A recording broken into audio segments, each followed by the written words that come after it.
Okay, so let's have now our third way in representing function.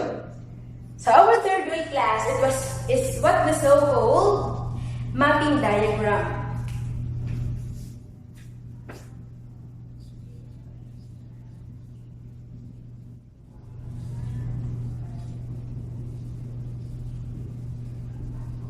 Okay, so mapping diagram is one way in representing function.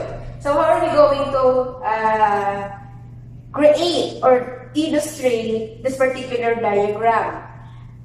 Para po siyang dalawang ellipse na nakatayo. Yung isang ellipse is for the entry ni domain, and yung ikalawang ellipse is yung entry naman for the range. So let's have our diagram A.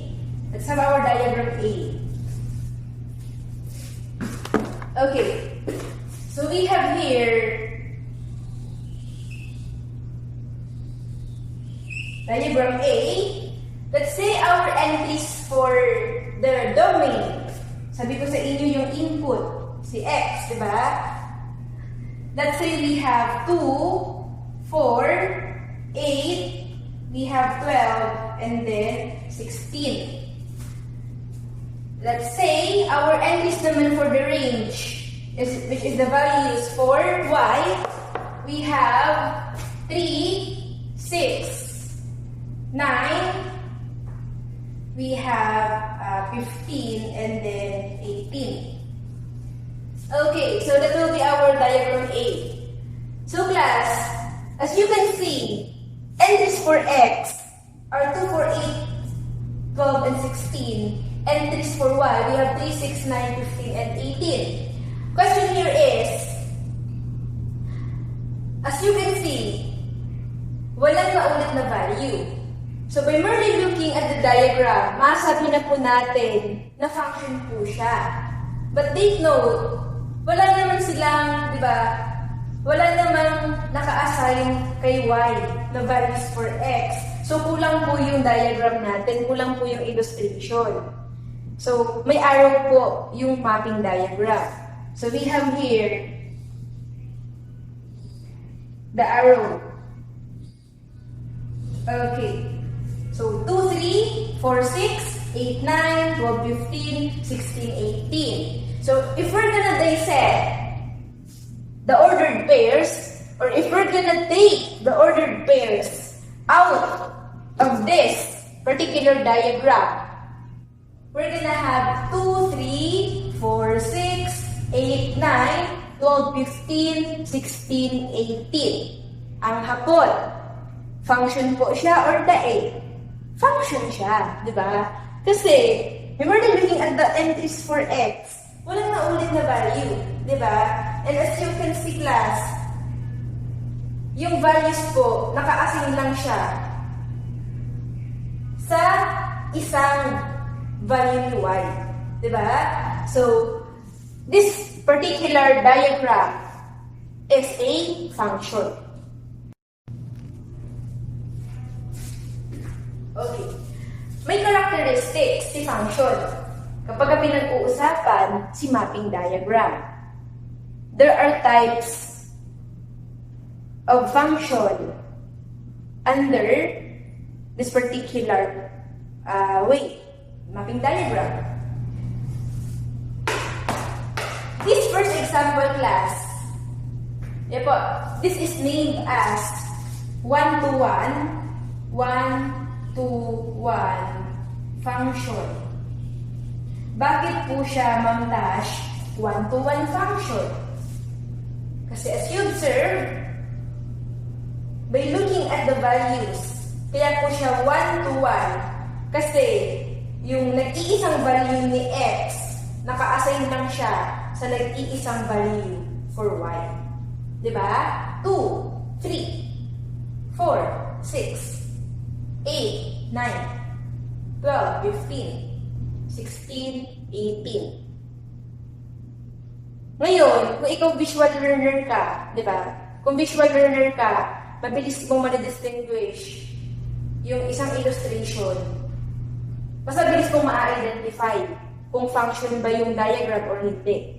Diba? Again, 1-to-1 siya kasi po, yung nag-iisang value ni x, naka-assign lang siya or related lang siya sa nag-iisang value ni y. Diba? This is a 1-to-1 function. And kapag ganito po yung setup or illustration po na meron po yung diagram, that is always a function. Again, that is always, or this is always a function. 1-to-1 function. Let's have the second one. Let's have our second example under mapping diagram. So, let's say we have x, y. Ang pangit ng y ko. Ano ba yan? Y. Oh, okay na. Okay na. Let's have our entries. Okay, so we have 4, 8, 16, we have 32. Let's say on our entries for the range, we have 5, 15, 30. Okay. As you observe, entries for the domain are 4, 8, 16, 32. Entries for the range are 5, 15, and then 30. Kulang pa, di ba? Oh, class, take note ha. You analyze. Ano ba yung pinagkaiba ng first example doon sa second example ko na mapping diagram?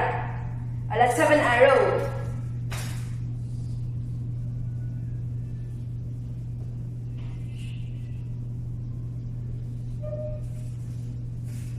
Okay.